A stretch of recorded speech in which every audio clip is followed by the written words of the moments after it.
we have all these different adaptations in Adela.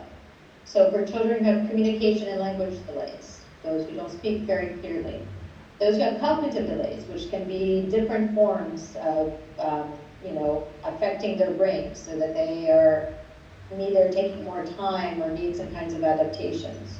We have other adaptations involved in the program of Adela for children who have autism or epilepsy, and they're more sensitive to some sensory concerns. We have adaptations that are clearly identified for children with physical impairment. So if their upper body or lower body don't move, they can't do certain things, there's an adaptation for that. If children don't hear very well, there's a general adaptation on how one needs to administer Adela. The same with vision. There are certain things that one needs to be prepared to do.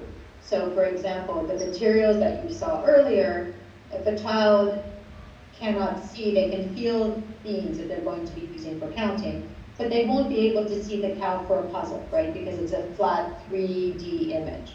So the adaptation is that you have a material that's a real 3D puzzle. And this is something that we need to talk about and how you prepare your enumerators for this, right? You should know in advance, perhaps, if you're going to a house. I don't know how SEPA is planning to organize this, and you maybe need to talk about it, or maybe you've already had this discussion. Some of the materials are adapted. And then children who have challenging behavior. There's also instructions on how to work with these different types of adaptations in Adela. Okay. And I had another video, but I think because the video is not working together, this one's too much talking. I don't think it's worth us showing it, but we will figure this out, and maybe you can see it in a different way. I don't know what we can do. I'll let C4D or ED figure that out. But I don't think this one's really about the general kind of impression of how to start, so there's a lot of talking, and it's a little long. So given the time, I'd rather not spend any time. So I wanted to show you one full sample question. And there's a video at the end for this one, which we could also show. But this is about the puzzle, so it's item 8, which I don't know, this is why I highlighted this in yellow, if there's been a decision made of whether to use a 4-piece puzzle or a 6-piece puzzle. The puzzle is an animal. I showed you at the beginning a dog. That was the image that you cut up into 4 equal pieces, and then you ask the child to piece it together. And it's a time test of 2 minutes. So the question is, do you cut it into 4 or you cut it into 6? And this is a decision that needs to be made by either Johanna or Siba, or knowing what's done in the pilots, which I don't have that information today.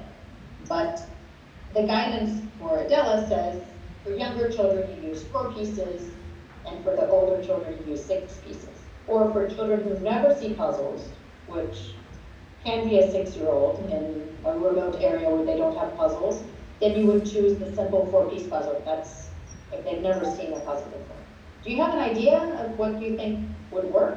What has been done? I don't know, since Benjamin's here and Deli's here, maybe there's been a discussion that I don't know about this.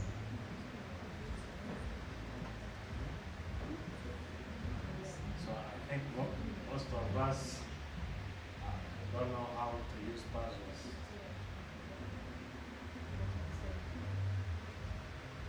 Yeah, I know that's not, I did see it in what I saw in Rwanda, so I don't know. If puzzles have not been part of growing up, then we would stick to 4-piece, but maybe we will confirm this. We will see where ED will talk about this, I guess. Johanna might have an idea, but I did not see this in the pilot information. Okay, so either way, if you administer it the same way, whether it's 4 or 6 pieces, you still have 2 minutes for a child. There's no, that doesn't change. So as I said, it's time for 2 minutes. The child does not see the 2 minutes. You have the puzzle, which is, these are the materials